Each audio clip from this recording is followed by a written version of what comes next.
Peace and blessings, everybody. Come on in, come on in, come on in, come on in. Let's talk about it. Let's talk about it. Let's talk about it. I hope everybody is having an amazing, amazing week. I hope a lot of people are off from work. I know the kiddies are out from school. I know that there's a lot going on. I hope everybody is staying safe. Look, I'm gonna cam up for a few minutes and then I'm gonna get into once I get into my bag, I'm gonna cam down. And I just wanted to show my face and say, hey everybody. Hope everybody is doing well. We got Cutting Edge in the building. Peace and blessings to you, Miss Kimmy. Peace and blessings. Happy holidays to you and your loved ones. Same to you, Cutting Edge. I appreciate you. Always, always, always. DT is in the building. We got my sis Yo Thoughts is in the building. Thank y'all for coming on through. I appreciate it. So I'm not going to be entirely too long, but I did want to pop in and kind of give my perspective on things as far as from a different context, right? I want to talk about a little bit when it comes to not name dropping as far as the celebrities go and how this whole Nicki Minaj thing is panning out. I know it's a hot topic, but I just, what really kind of stirred me was the messenger. Not so much as the message as the messenger or the messengers. And I notice a trend, right? I notice that there is a routine and a method that is being implemented as far as the celebrities go and how they are sent to be the messengers for political statuses, for political gain, for connection, to basically kind of conjoin the celebrity isms or the celebrity world with the political arena. And to me, they're like apples and oranges, but nonetheless, I digress. I just think it's a strange, I know that there's a reason for it. And usually you just follow the money, you follow the power, you follow the prestige, and you follow what the masses are open to receive and who they are willing to listen to. And I find it to be methodical, but I also find it to be more detrimental than positive when it comes to us listening to these celebrities provide life, what could be life altering messages, right? So, just to give some context, today is not about attacking anybody. It's not about tearing down celebrities. It's not telling people what they should think. It's just basically asking a question that I don't think we slow down enough to ask. But who is the messenger? And why are they the ones being used to send the messages, to influence the masses? Is it just me? Is it just me? I'm just wondering. Because lately, a lot of attention has been on the hottest topic, which is Nicki Minaj. And ironically, it hasn't been because of her music, but because she has expressed an independent thought. Now, I feel, and I wouldn't say conflicted, I just have different points of views depending on the topic of conversation when it becomes applicable to talking about her from a musical standpoint, from her career standpoint, and then there's the political side of it all, right? Which seems to have taken a lot of people by storm. But I can't help but to express the fact that the media is really pushing this thing to really become a hot topic to where it has dominated, it is dominating a lot of the verbal arenas when it comes to, again, accomplishing the goal of merging the political arena with a celebrity aspect. I want to give a little, just a little adage or a little side piece to emphasize that this is and has become routine when it comes to trying to include the masses, impress upon the masses, send a message to the masses. They're sending celebrities to do this. Okay. And I'm just wondering, how is that going to benefit us as a whole? And why are they doing it? Right. So whether people agree with her or they do not is not even the point for me.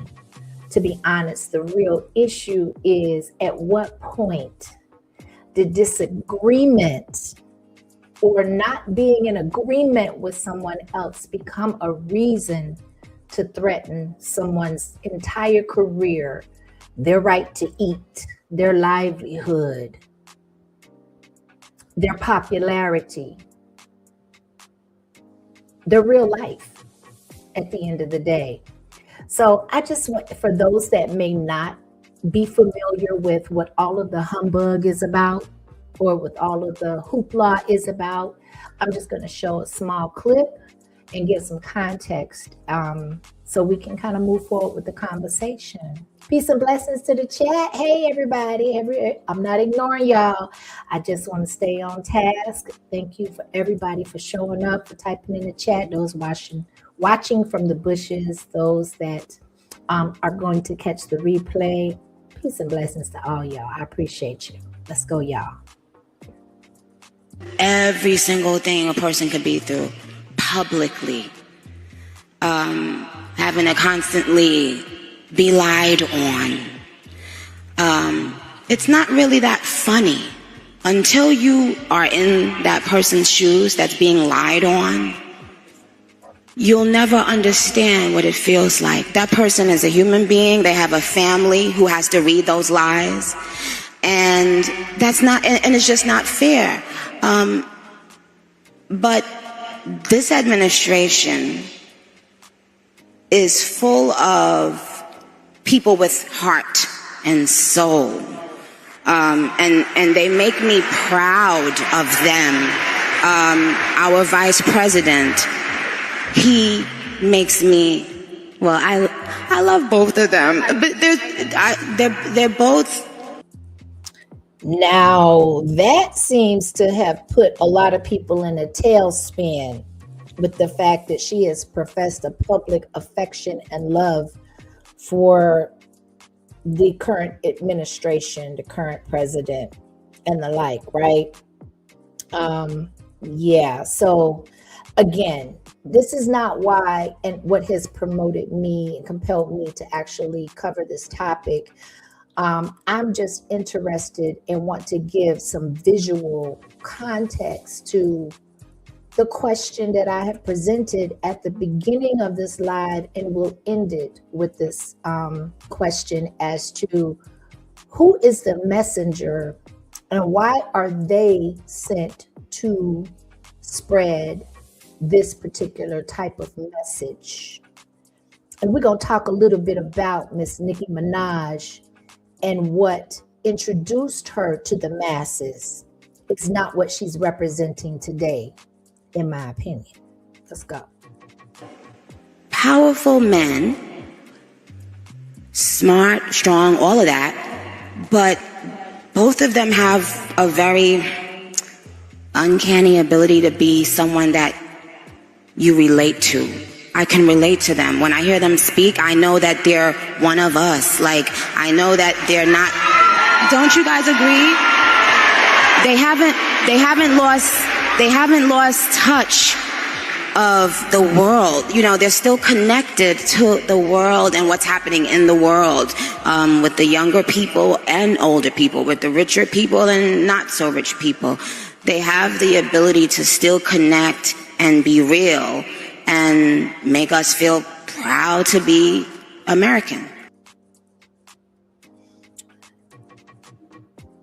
So, salute to the chat. Hey, y'all. Hey, everybody. So, listen, my first introduction to Nicki Minaj was not speaking on how real the president was, the administration, the people's best interest.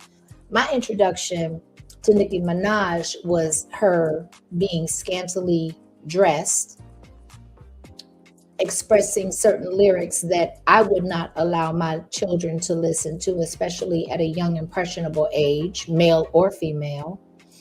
Um, the type of music, the type of imagery, the type of visual messages that she has sent over the years, over the decades, does not align, in my opinion, with how she presents herself today.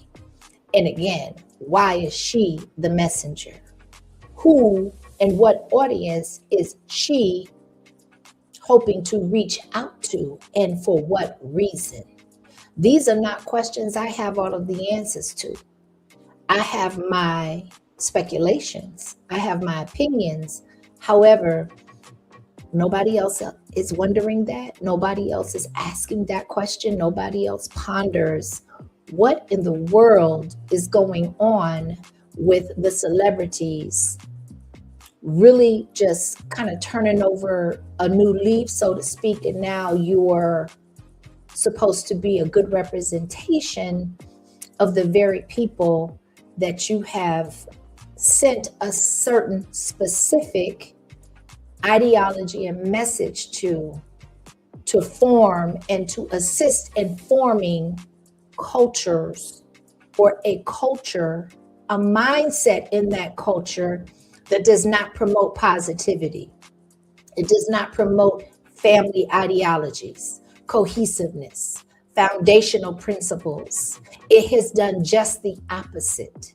And that disturbs me, because the first thing that I'm thinking of is apples and oranges. Why are you the one that is delegated to send and permeate these messages of the administration from a political stance and standpoint, outside of you twerking, of you telling young ladies that it's okay to move like you move, to make decisions that you say you make, which a lot of these celebrities behind closed doors don't live the lifestyle that they emulate on wax or on nowadays digital platforms, through their music, through their videos, through social media.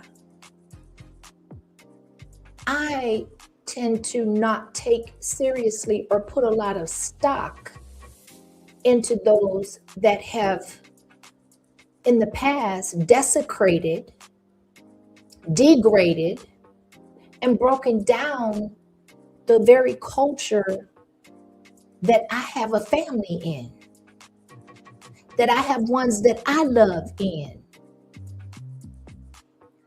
Now, I want to be able to look past the surface and say, okay, well, she's from Trinidad. She's not even American.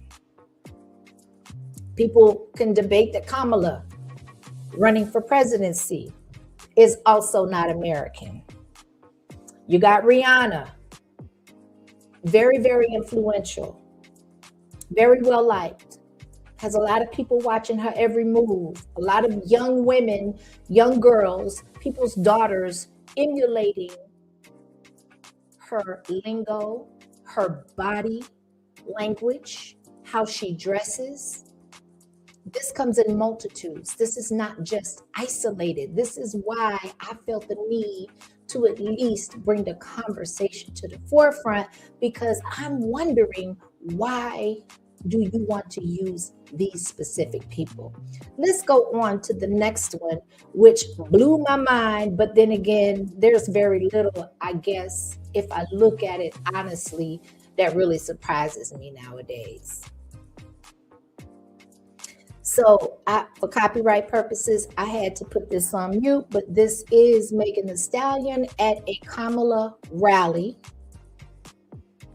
And we can see it. I don't have to break it down. I don't have to describe it. I don't have to give even my opinion on it. We can see. Now, this is a political arena. This is a representation of us all over the world, not just in this country. People internationally view us in the very light that this is being represented. Let's play that again. So I don't know, you went from a suit, but you got your midriff hanging out, you got tight fitting pants.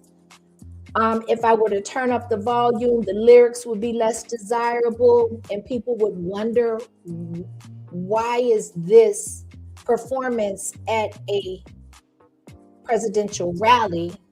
And then on the outside of this rally was an ending baby clinic, the ending of a life clinic right outside those doors. So again, looking at the complexion of this woman, looking at the background of this woman, looking at the fact that she, like Nicki Minaj, in a different era nonetheless, is promoting what she's promoting. And it is not information. It is not education. It is not giving it to us straight so we can make informed decisions on who we want to be our next free leader of this country. Another representation. And I'm going to do one more, only because these three women are extremely influential, and they all have a little bit more in common than just being influential and their musical or their sexual background. It is the fact that they are being positioned in political spaces to represent a certain group of people, to be the allure of certain people. Let's look.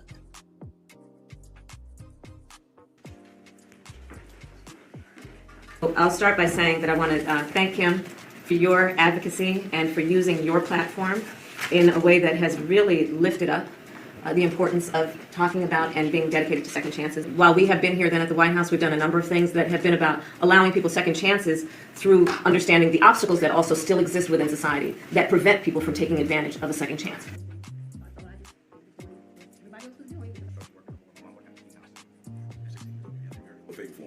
And he was being watched already. I am super honored to be here to hear your stories today, and I think it's so important to share them and amplify them because there's so many people that are in your position that can use the inspiration.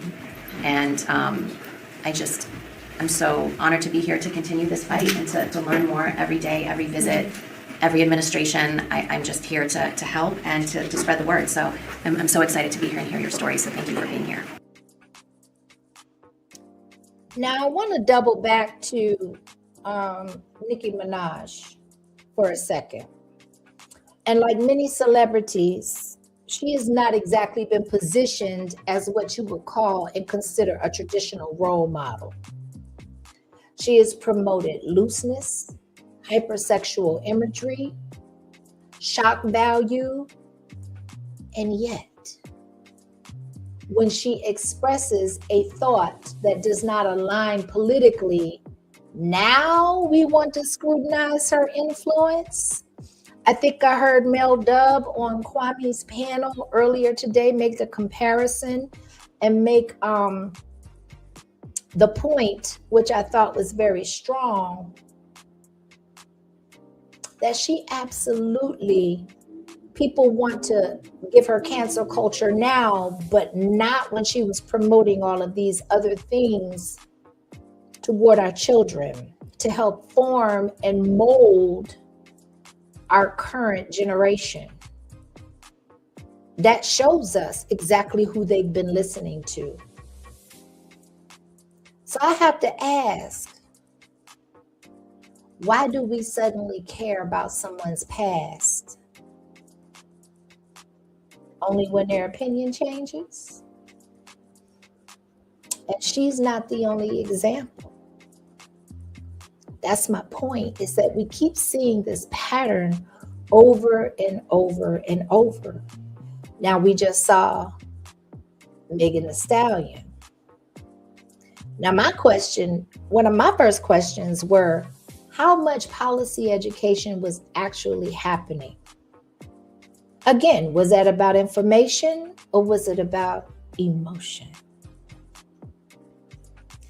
Now, when it comes to Kim Kardashian, when it deals with pardons and her stance in pardons, we already, for those, unless you've been living under a rock, you know what her past has entailed. You know how she got put on the map, how she put her entire family on.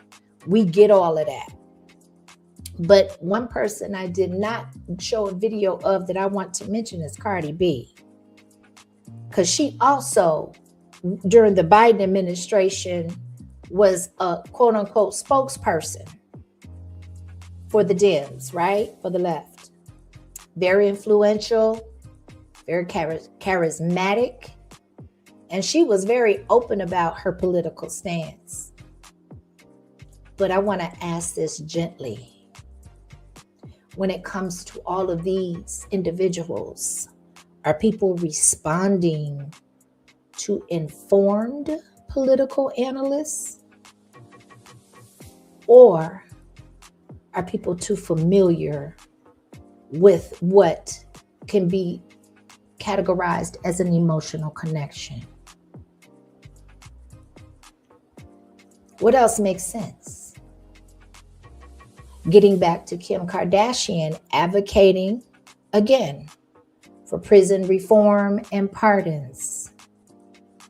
Some positive outcomes, yes. But it also raises other questions for me.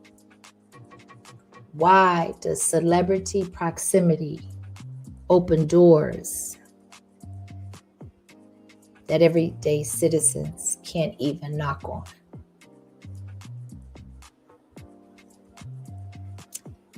I find it insulting, personally.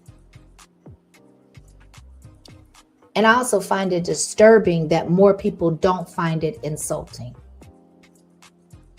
That people want to argue, that people want to debate. People want to go toe-to-toe with you in opposition because it's easier to do, in my opinion. It's just easier to do.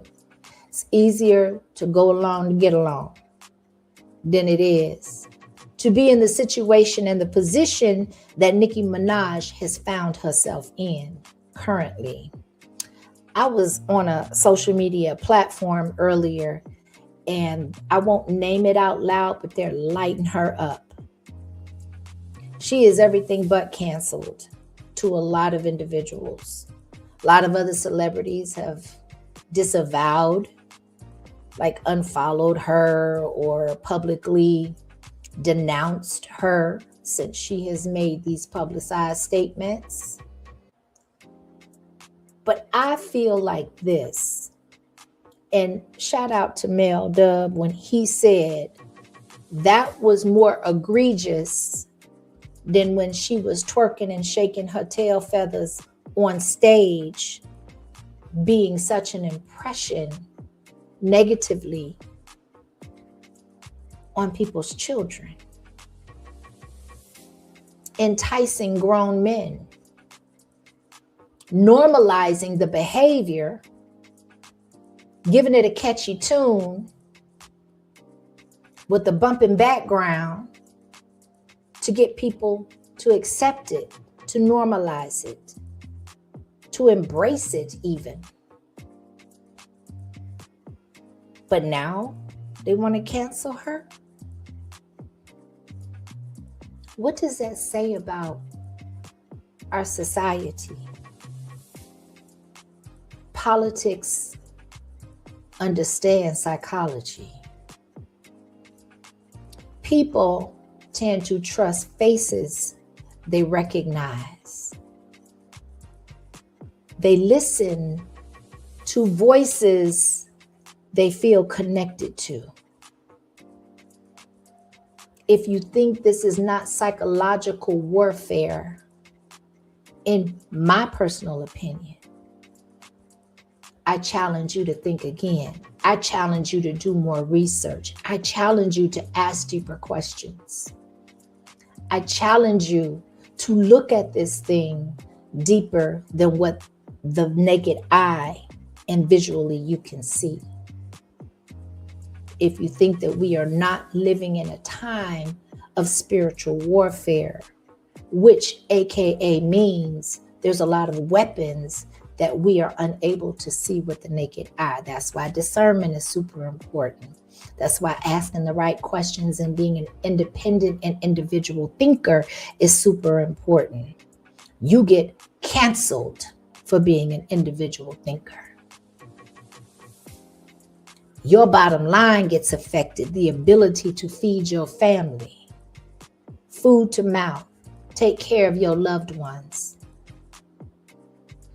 In other countries, they have made it illegal and against the law to be an individual thinker. Close your bank accounts, lock all your assets down to where you don't own nothing, give you social credit scores, all of that. You think it's not coming here? Depending on what lens you're looking through, it already is in a lot of aspects, if you ask me. When logic does not move people, emotion will. I heard somebody say yesterday that fear. No, that was KB. Shout out to KB. That might have been today, y'all. My days are running together. But it was said by him that he doesn't believe we will move forward cohesively as a people because too many people are scared. That's true. And guess what? Fear is an emotion. And then you got these celebrities that become emotional currency. So when they place front and center in political messaging, that's the time for us to slow down and ask, are we being informed or influenced? Are we being programmed or encouraged to draw our own conclusions? And this is where cancel culture comes back into the conversation. Because if you look at it, cancel culture today really is not about accountability. Because if it was, the outcomes would be different. It is about compliance. It's about going along to get along. It sends a message that says, think like this or lose your platform. Think like this or lose your income. Think like this, lose your following. Think like this. In a lot of countries, and they're increasing, you lose your freedom. Think like this, lose your legacy. That's how deep this goes. And I want to be honest. This pressure seems to fall heavily on Black artists, especially Black women. You're celebrated when you entertain, but when you think, you get punished. So no, again, this stream is not about defending celebrities. It's about defending critical thinking. It's about reminding ourselves that fame does not equal authority. Celebrities have been selected to become the messengers. But make no mistake, they're not my moral guide. Guide, G-U-I-D-E, or God, G-O-D. They are conduits to push a message, to push an agenda, to gain a specific outcome. We got to open our eyes, people. And before we rush to cancel or applaud said celebrities, we should ask ourselves one last question. Who benefits from us listening without asking questions? Because real empowerment comes from discernment, not obedience. I want to say that again. Real power comes from discernment, not obedience. It's okay to think for yourself. And it's okay to question the messenger. Because questioning the messenger will help you to protect everything around you. Your ear gates, your eye gates, and your mind is what they want. Are you going to give it to them? You're going to start asking questions, especially obvious questions. Repetitive behavior usually seeks a certain agenda. And it also protects your ability to think freely, something that seems to be looked at as a threat nowadays. That's all I wanted to say. I know this was a serious and to the point topic. I didn't want to be here long. I really didn't plan on it, on going live today, but I absolutely wanted to iterate that because 1,000 different content creators are going to talk about the left, the right, why she's not American. But I want to know how many are going to question the system as a whole and not just isolate her in the midst of it all. I appreciate everybody for coming through. Thank you for the engagement in the chat. Let me go back because I wasn't watching the chat. So I want to go back and I want to greet everybody that came through as far as I can go back. We got, again, Cutting Edge. We got Woo the Man in the building. Peace and blessings to you. We got my sis front and center. We got Miss Felicia Fee is in the house. Thank y'all so much for coming back. I appreciate it. Salaya bin Yah, thank you for sliding through. I appreciate you. Good to see you. Good to see you all. I appreciate you. Vichy is in the building. And if I mispronounce your name, please charge it to my head and not my heart. Thank you, everybody. And we got the beautiful Jenny Velez in the building. So thank y'all for typing in the chat. And for those that have watched from the bushes, if you catch the replay, I appreciate your presence. Either way I can get it, tap that like button on your way out. If you haven't subscribed to the channel, consider doing so. And my perspectives usually are a little different and sometimes controversial, but I can take that because in order for me to think independently, that goes with the territory. I'm just saying, I'm just saying. So with that being said, y'all, I appreciate everybody coming through. And we're going to move on to the next content creator because I know these streets are busy during Christmas time, during the holidays. Just let me give one more note that please be safe. Please be mindful. Enjoy your family. Enjoy your loved ones. Appreciate their presence. Appreciate everything that you have been given, even though things can always, always be better. It's okay to be grateful for what we do have. It's okay to be appreciative for where we are and for who we have in our lives, because quantity does not supersede quality in relationships, in my opinion. I appreciate y'all. I'm out. Peace, everybody.